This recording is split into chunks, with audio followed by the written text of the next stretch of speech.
తమాషా ఏమిటంటే పోతన ఒక మాట చెప్పాడు, కాననేవాడు కాననేవాని నూత కొని కానని భంగి, ఇదే జీవితం అంతా జరుగుతూ ఉంది. ఒక గుడ్డివాడు ఇంకో గుడ్డివాడిని పట్టుకుని గోతులో పట్టాడుగా మన జీవితాలన్నీ నాశనం అయిపోతున్నాయి అన్నాడు పోతన. ఒకడు పోతున్నాడు గుడ్డివాడు, అయ్యో నాకు తోడుగా ఒకడు ఉంటే బాగుండే అనుకున్నాడు. ఇంకోటి దొరికినాడు, వాడిని పట్టుకున్నాడు. ఏదో వీడు దొరికినాడు లేపా, వాళ్ళు ఇద్దరు నడిచిపోతా ఉన్నారు. ఇద్దరు దబామని గుంటలో పడ్డారు. అప్పుడు అంటాడు, రే నేను గుడ్డోండిరా, నిన్ను పట్టుకున్నాను, నువ్వేదో దొరికినావు, నిన్ను సంతోషంగా నడుస్తాను, గుంటలో పడ్డాము ఏంటంటే వాడు అంటాడు, ఒరే నీ కళ్ళు ఉన్నాయని నేను అనుకున్నాయిరా. ఇద్దరు గుడ్డి వాళ్ళే. నువ్వు కళ్ళు ఉన్నాయి, నేను నాకు నువ్వు అనుకున్నావు, కానీ మన ఇద్దరం గుడ్డోళ్ళమైనా ఒకరినొకరు పట్టుకునేది. అందువల్ల ఇద్దరు గుడ్డోళ్ళు పడ్డారు. గుంటలో పడ్డ తర్వాత ఇద్దరికి గుడ్డోళ్ళు అంటే అప్పుడు అర్థమైంది. కొంపకాలిపోయినా ఫైర్ ఇంజిన్ వచ్చి ఏం ప్రయోజనం? మన జీవితాలు కూడా అంతే.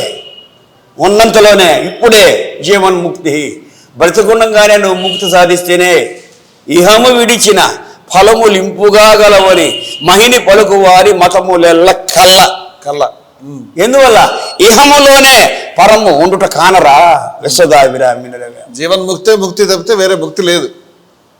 ఇప్పుడు అర్థం తీరిపోయినావు, నా ప్రతిబింబం కనపడుతుంది.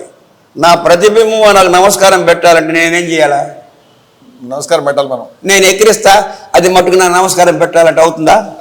కుదరదు. కాబట్టి నువ్వు ఇక్కడ ఏం చేసినావో అదే అక్కడ. కాబట్టి నీ ఇక్కడ ఎట్లున్నావో అక్కడ కూడా అంతే. అక్కడ ఎట్లా ఉండాలనుకుంటున్నావో ఆ విధంగా ఇప్పుడు ఇక్కడ ఉండు. ఇహము విడిచిన ఫలములు ఇంపుగా గలవని మహిని పలుకు వారి మతములెల్ల కల్ల. ఎందువల్ల ఇహములోనే పరము ఉండుట కానరా విశ్వదాభిరామి. కాబట్టి రేపు చచ్చిన తర్వాత నా గతి అనుకునే ప్రతి మానవుడు, ప్రతి జ్ఞాని, వాడు ఏ మతస్థుడుగా కానిగాక, నేను అక్కడ బాగుండాలనుకుంటే ఇక్కడ నువ్వు ఆ బాగా మంచి పనులు చేయి. అద్భుతమైన సమన్వయం గురువు గారు, అద్భుతమైనటువంటి భావార్థాలు. కాబట్టి కర్మ సిద్ధాంతం వ్రాత చేతగాని వరమీడు దైవము, చేతగాని వ్రాత కాదు, వ్రాతకు అజుడు కర్త, చేతకు తాకర్త. విశ్వదాభిర అల్లసాని వారి అల్లికి జిగిపోయి ఈడ్చి కొడుతున్నాడు వేమన. కాబట్టి నువ్వు ఎట్లా ఉండాలనుకుంటావు అది in your hands, because you are only the card in the effect. ఏది కూడా నీ చేతిలో ఉంది. ఉద్ధరేదాత్మానమాత్మానమసాదయ్యేత అన్నాడు కానీ కృష్ణుడు నేను వచ్చి నిన్ను ఉద్ధరిస్తానని చెప్పరా.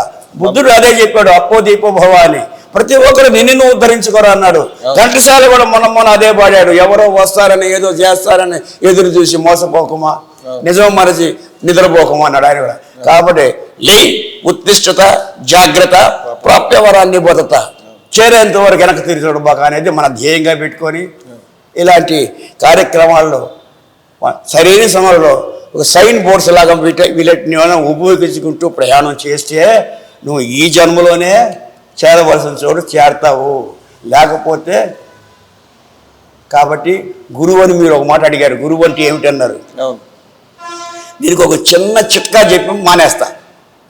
ఏకలవ్యుడి పేరు విన్నారా? విన్నా. అర్జునుడి పేరు విన్నారా?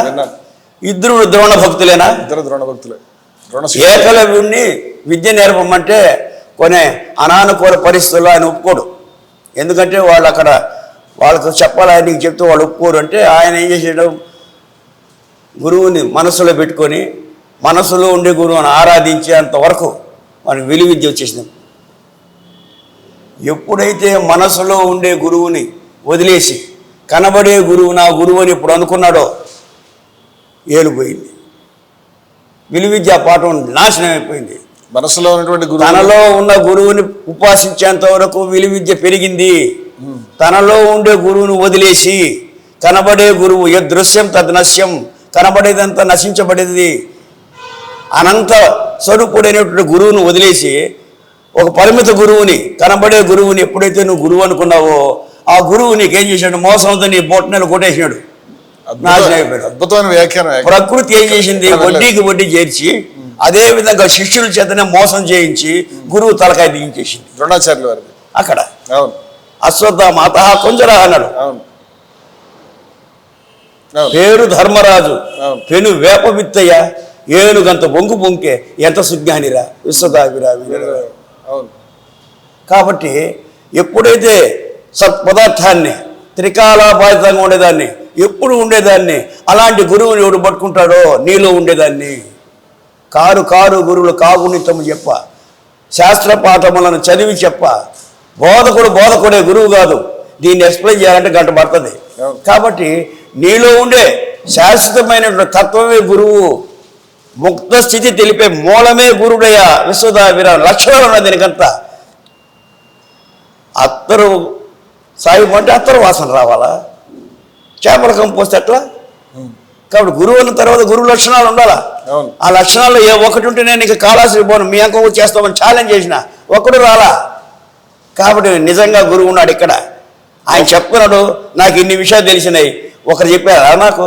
అది లోపల నుంచి ఊరేదే కానీ బయట నుంచి కూరేది కాదు. బయట నుంచి కూరితే బర్స్ట్ అయిపోతుంది, లోపల నుంచి కూరితే ఎవర్ గ్రీన్. అది భగవతత్వము, అది భగవంతుడు. అలాంటి గురువు మీకు గన దొరికాడా మీ జీవిత ధ్యేయం తీరినట్టే, లేకపోతే గుంటలో పడినట్టే. కాబట్టి ప్రతి దాన్ని కూడా తరుచుడు. అందుకే నేను నిజ విచారణ కేంద్రం పెట్టా. మనకు కావాల్సిన నిజాలు కాదు, నిజాలు విచారణలు తెలుసుకో. తరువ బుట్టు తరువును అనలము, తరువ బుట్టు దదిని ఘృతము, తలప బుట్టు తనువున తత్వం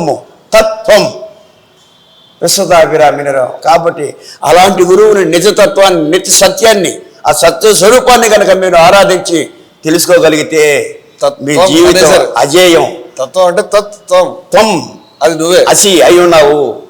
కాబట్టి ఆ వివేకానందుడు అదే లేండి, మత్తులో నుంచి బయటపడండి, గమ్యం చేరేందు ఎవరికి వెనక్కు తిరిగి చూడదు. పట్టు పట్టరాదు, పట్టి విడవరాదు, పట్టి నేను బిగే పట్టవలయు, పట్టి విడుట కంటే పడి చచ్చుటే మేలు. విశ్వదాభిరామ అటువంటి భల్లూకపు పొట్టు, ఉడుము పొట్టుతో మీరు ఆ విషయాన్ని కనుక కూలంకషగా తెలుసుకుంటే మీ జీవితం తప్పకుండా ఆ ప్రకృతి మాత యొక్క ఆశీర్వాదంతో మనమందరము అలాంటి జీవిత ధ్యేయాన్ని సాధించేటట్లుగా ఆశీర్వదించమని కోరుకుంటూ, నాకు ఇచ్చినటువంటి సమయం మీకంటే ఎన్నో ధన్యవాదాలకు తెలుపుకుంటూ హరి ఓం తత్సత్.